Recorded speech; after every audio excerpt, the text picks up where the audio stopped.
श्रीमन्नारायण नारायण नारायण, लक्ष्मी नारायण नारायण नारायण, लक्ष्मी नारायण नारायण नारायण, भगवन नारायण नारायण नारायण।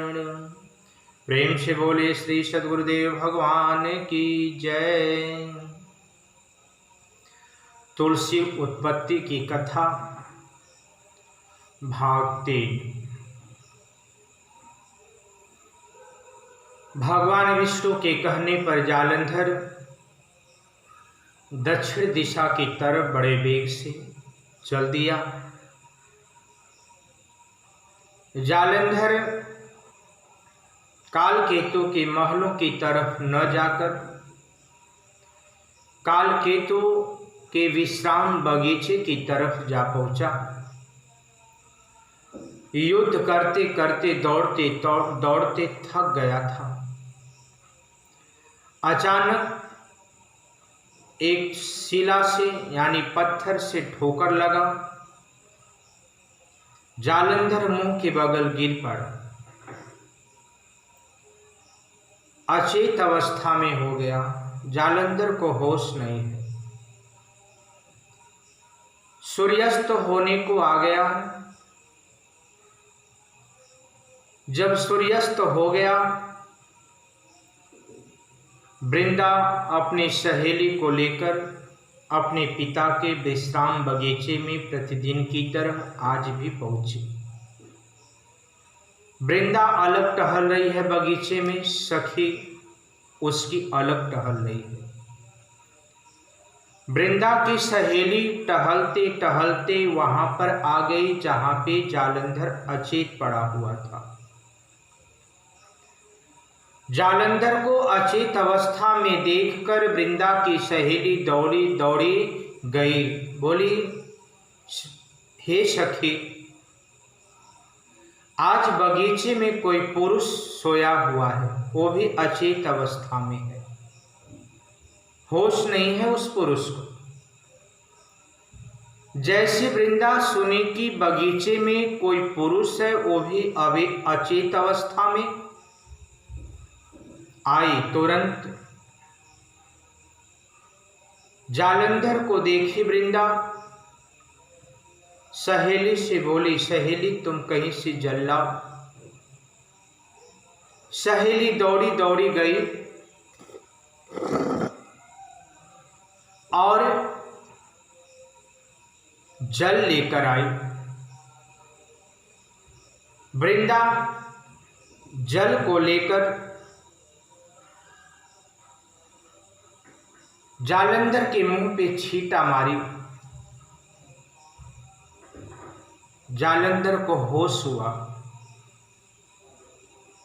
जालंधर परिचय पूछा, तुम कौन हो? वृंदा ने अपना परिचय बताई कि मैं कालकेतु की कन्या, मेरा नाम वृंदा। आप कौन हो वीर पुरुष, अपना परिचय बताओ। जालंधर भी अपना परिचय बताया। तब वृंदा बोली कि हे वीर पुरुष, इस संसार में जब से मुझे होश हुआ था, मैं अपने पैरों पे खड़ी हुई, तब से मैं अपने मन में एक प्रतिज्ञा की थी। आज वो मेरी प्रतिज्ञा पूरी हुई। जालंधर बोला, कौन सी तुम प्रतिज्ञा की थी वृंदा? वृंदा बोली कि हे वीर पुरुष, मैं प्रतिज्ञा की थी कि मैं अपने जीवन में अपने पिता को छोड़कर किसी पराये पुरुष को नहीं देखूंगी। और जिस दिन अपने नेत्र से मैं पहली बार चाहे जिस पुरुष को देख लूंगी, चाहे वो जैसा हो, अंधा हो, लंगड़ा हो, बुढ़ा हो, जवान हो, चाहे जिस रूप में हो, चाहे जिस आकार में हो, चाहे जिस अवस्था में हो, मेरी प्रतिज्ञा थी कि मैं अपनी आंखों से जिस पुरुष को पहली बार देखूंगी, अपने पिता को छोड़कर उसी पुरुष के साथ मैं विवाह करूंगी। इसलिए मैं जब से प्रतिज्ञा की थी महलों के बाहर नहीं निकलती थी। सूर्यास्त हो जाता है, अंधेरा जब हो जाता है, तब मैं थोड़ा सा टहलने घूमने के लिए अपने बगीचे में आती हूँ। यहाँ पे कोई पुरुष नहीं आता है मेरे पिता को छोड़कर। विधि के विधान से तुम आ गए, हमारी प्रतिज्ञा पूरी करो। अर्थात हे वीर पुरुष, तुम मेरे साथ विवाह कर लो। होई है सोई जो राम रचि राखा, कोक कर तर्क बढ़ावे शाखा। भगवान विष्णु भी जालंधर से बोले थे कि काल केतु की लड़की वृंदा से तुम विवाह करके आओ। जालंधर बड़ा खुश हुआ। उसी विश्राम बगीचे में जालंधर ने वृंदा के साथ गंधर्व विवाह किया और विवाह करने के बाद तुरंत जालंधर वहां से चलने के लिए तैयार हुआ। वृंदा बोली, कहाँ जा रहे हो आप? बोले, युद्ध करने के लिए जा रहा हूं। वृंदा हाथ पकड़ ली, प्राणनाथ, आप मेरे पतिदेव हैं, मैं आपकी आज्ञा का उल्लंघन नहीं करूंगी। अभी अभी मेरा आपके साथ विवाह हुआ है। प्रार्थना है, निवेदन है आपसे, एक रात मेरे पास आज रुक जाइए। आप कल चले जाना आप युद्ध करने के लिए, मैं नहीं रोकूंगी आपको। जालंधर बोला, नहीं वृंदा, मेरी प्रतिज्ञा है कि जब तक मैं इंद्र को पराजित नहीं कर लूंगा तब तक मैं विश्राम नहीं करूंगा कहीं। जालंधर की बात को सुनकर वृंदा धर्म संकट में पड़ गई। बोली, पतिदेव महाराज, मैं आपको रोकूंगी नहीं। आपकी युद्ध में आपकी इच्छा पूरी हो, इसलिए मैं भी आपकी सहायता करूंगी। केवल एक रात रुक जाइए मेरे पास आप, कल आप चले जाना। जालंधर बोला, नहीं वृंदा, मैं युद्ध करके इंद्र को मार के आऊंगा, तभी आपके पास रुकूंगा, समय दूंगा। वृंदा मजबूर हो जाती है और अपने सत्य से एक माला पुष्प का बनाती है और जालंधर के गले में डाल देती है। जालंधर पूछता है, वृंदा ये क्या है? वृंदा कहती है, पतिदेव विजय माला है। ये माला जब तक आपके गले में रहेगी तब तक आप देव, दानव, यक्ष, नाग, किन्नर, गंधर्व किसी के साथ पराजित आप नहीं हो सकते, यानी युद्ध में नहीं हार सकते। आपको कोई मार नहीं सकता, आप मर नहीं सकते जब तक कि माला आपके गले में रहेगी। जालंधर बोला, क्या वृंदा, मैं कभी नहीं मरूंगा? वृंदा बोली, नहीं महाराज, यही तो सत्य है। आया है सो जाएगा राजा रंग फकीर। इस संसार में जो जन्म लिया है वो निश्चित मरेगा, किसी न किसी दिन, किसी न किसी बहाने, हिले रोजी बहाने मौत। पर पतिदेव आप नहीं मरोगे। जालंधर बोला, कभी नहीं? बोले, नहीं, कभी नहीं, ऐसी बात नहीं। बोले, आप इसलिए नहीं मरोगे कि जो मैं माला आपको पहनाई हूं ये साधारण माला नहीं है पतिदेव। ये माला जब तक आपके गले में रहेगी तब तक आप नहीं मर सकते, और ये माला जब तक टूटेगी नहीं आपके गले से, टूट कर गिरेगी नहीं, तब तक आप नहीं मर सकते। जालंधर बोला, क्या ये माला कभी नहीं टूटेगी? वृंदा बोली, नहीं पतिदेव, ये माला टूटेगी। पर उस दिन टूटेगी जिस दिन मेरा सत्य भंग होगा। मैं एक सत्यवती नारी हूं। बाल्य अवस्था से मैं प्रतिज्ञा की कि अपने पति को छोड़कर जीवन में कोई पर पुरुष नहीं देखूंगी। मैं एक पति को छोड़कर कोई पराये पुरुष का चिंतन सपने भी नहीं करूंगी। हे नाथ, ये मेरी प्रतिज्ञा है। और जिस दिन मेरा सत्य भंग हो गया, कोई पर पुरुष से मेरा स्पर्श हो गया, उस दिन मेरा सत्य जिस दिन भंग होगा, जिस क्षण होगा, उसी क्षण आपके गले की माला टूट जाएगी और आप मर जाओगे। हे प्राणनाथ, न मेरा सत्य भंग होगा, न ये माला टूटेगी, न आप मरोगे। मुझे पूर्ण विश्वास है। जालंधर को एक और शक्ति मिल गई। जालंधर बोला, जब वृंदा ऐसी बात है तो मुझे जाने दो, मेरी प्रतिज्ञा पूरी हो जाने दो। वृंदा बोली, जाओ जाओ। इधर जालंधर तुरंत चल देता है और भगवान विष्णु करते क्या है, तुरंत पलक झपकते नारद जी को लेते हैं, वृंदा के बगीचे में आ जाते हैं। भगवान विष्णु और देवर्षि नारद दोनों महात्मा का भेष बना लेते हैं, साधु का भेष बनाकर हाथ में कमंडल लेकर बोले आश्रम में बैठ जाते हैं। भगवान विष्णु अलग हैं साधु के रूप में और देवर्षि नारद जी अलग बैठे हैं। कुछ रात बीती, टहलते टहलते वृंदा अपनी सहेली के साथ अपने महलों की तरफ जा रही है। तब तक सहेली उधर आ गई जिधर भगवान विष्णु बैठे हुए थे। भगवान विष्णु ने तुरंत माया रचे, एक मरी हुई चिड़िया बनाई। एक चिड़िया मरी हुई थी जिसके पास प्राण नहीं था, जिसके तन में प्राण नहीं था।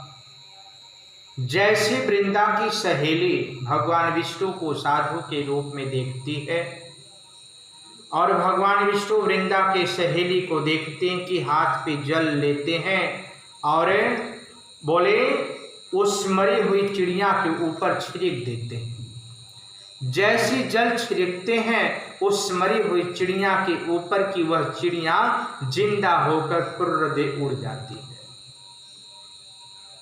वृंदा की सहेली इस दृश्य को देखी तो आश्चर्यचकित होकर वृंदा के पास पहुंची। महारानी जी, बगीचे में एक बड़े सिद्ध महात्मा आए हैं, चलकर आप उनसे मिल लीजिए। वृंदा आई, महात्मा का नाम सुनकर दूर बैठी, नजरों से नजर नहीं मिलाई, नजर को नीचे झुकाकर अपने अंचल से बोले, अपने अंचल से इस प्रकार प्रणाम की और नारी स्वभाव के नाते पूछी, हे महाराज जी, मेरे पतिदेव युद्ध स्थल में गए हैं, युद्ध करने के लिए गए हैं, कृपया करके आप बताइए मेरे पतिदेव कुशल पूर्वक तो है ना। भगवान नारद और भगवान विष्णु की लीला है। भगवान विष्णु बोले कि हे वृंदा, तेरा पति तो युद्ध स्थल में अब भी मारा गया। मेरा पति मारा गया, मुझे विश्वास नहीं है, क्योंकि वृंदा के सत्य पर स्वतः वृंदा को विश्वास था। वृंदा बोली, नहीं महाराज, मुझे विश्वास नहीं कि मेरा पति मारा गया।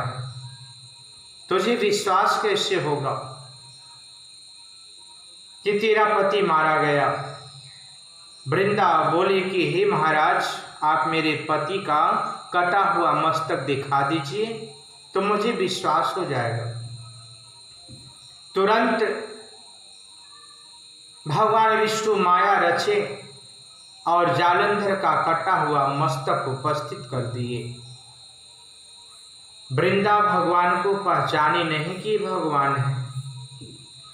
जैसे वृंदा अपने पति जालंधर के कटे हुए मस्तक को देखी कि फूट फूट कर वहीं पर रोने लगी कि हे विधाता, ये क्या हो गया। प्राण देने को तैयार हो गई अपने पति के वियोग में वृंदा।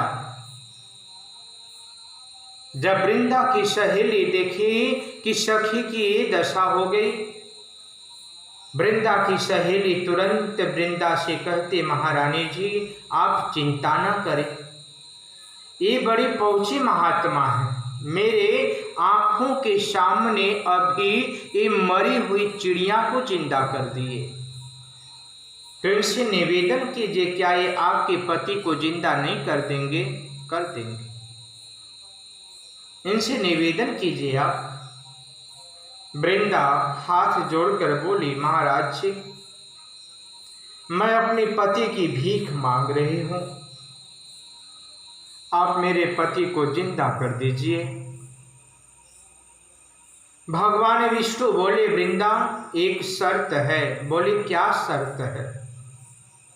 तुम घर जाओ अभी और आधी रात को तुम्हारा पति तुम्हारे पास आएगा, दरवाजे को बंद करके सोना। रात को दरवाजा खटखटाएगा, आवाज लगाएगा, वृंदा दरवाजा खोल, वृंदा दरवाजा खोल, वृंदा दरवाजा खोल। जब तुम आवाज सुनना तो अपने मुख को पीछे करके आना और दरवाजा को खोलना। अपने पति का हाथ पकड़ के अपने सेज पे ले जाना। रात भर शयन करना, प्रातः काल होने के बाद अपने पति का मुख देखना, अपना मुख अपने पति को दिखाना, तब अपने पति को जिंदा पाओगे। महात्मा की बात पर वृंदा विश्वास कर ले। आंखों में आंसू लेकर अपने महलों की तरफ पहुंची और महल का दरवाजा बंद करके अपने शयन कक्ष में गई, सो गई। आधी रात की प्रतीक्षा करने लगी। आधी रात का जब समय हुई, स्वयं भगवान विष्णु जालंधर का रूप धारण करते हैं और वृंदा के महलों की तरफ पहुंचते हैं। वृंदा के महल के पास जाकर आवाज लगाते हैं, दरवाजा खटखटाते हैं, वृंदा दरवाजा खोल, वृंदा दरवाजा खोल, वृंदा दरवाजा खोल। वृंदा को नींद कहाँ आई है।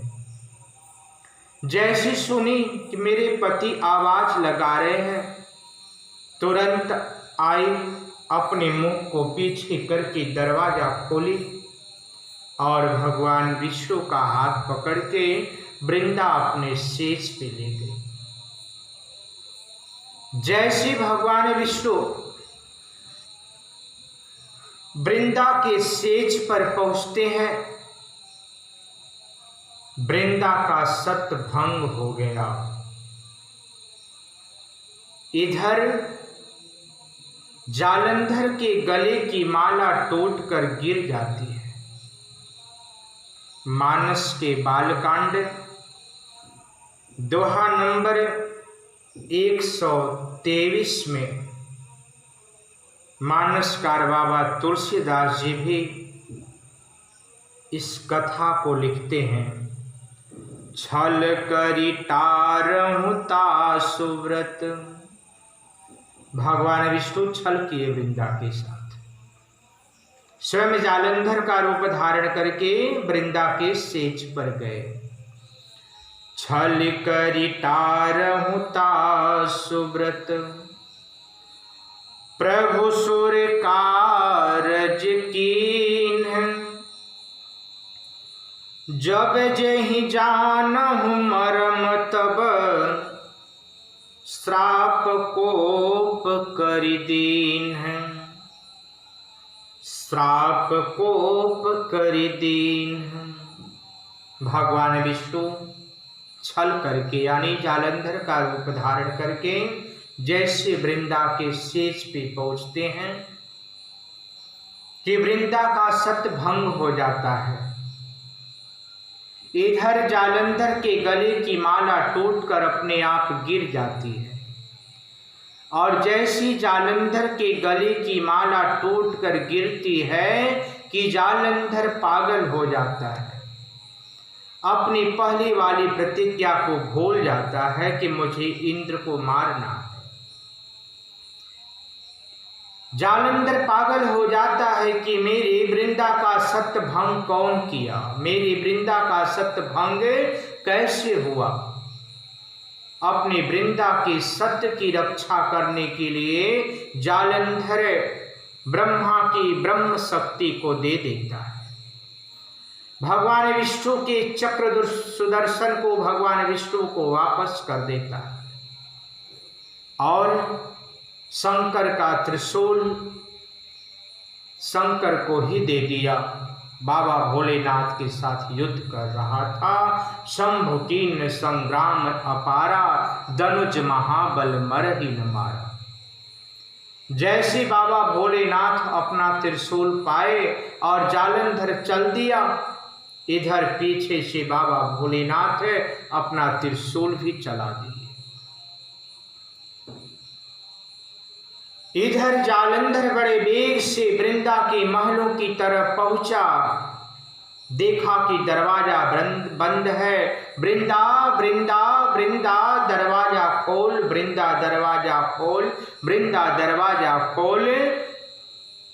दूसरे पति की आवाज सुनकर वृंदा चिहुक कर उठ बैठती है सेज पर से।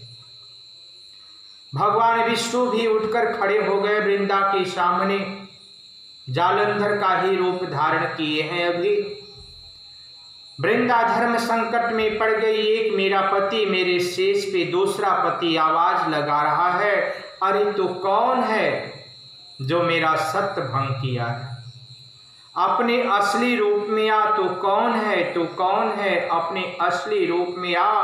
वृंदा 2-4 बार कहती है तो कौन है? अपने असली रूप में आ।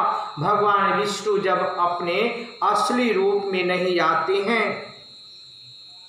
तब श्राप कोप करी थी।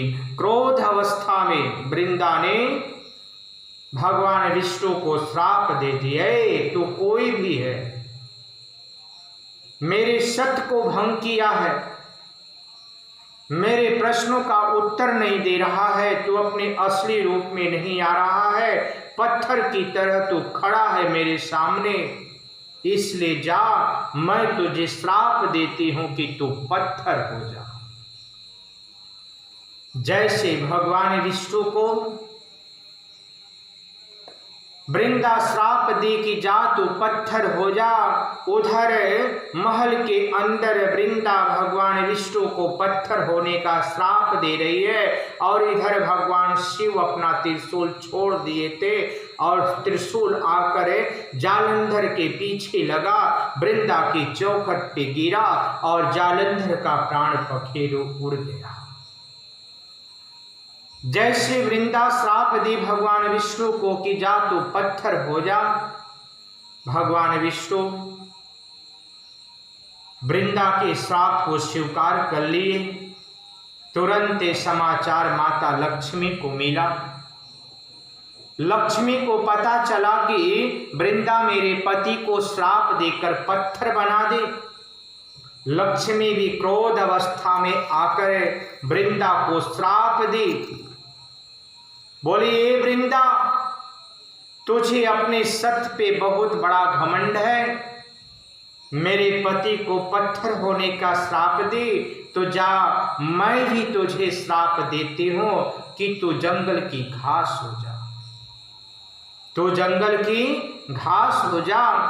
जैसे माता लक्ष्मी वृंदा को श्राप दे कि जा तू जंगल की घास हो जा, तुरंत वहीं पे भगवान विष्णु प्रकट हो जाते हैं। बोले भक्त वत्सल भगवान की जय।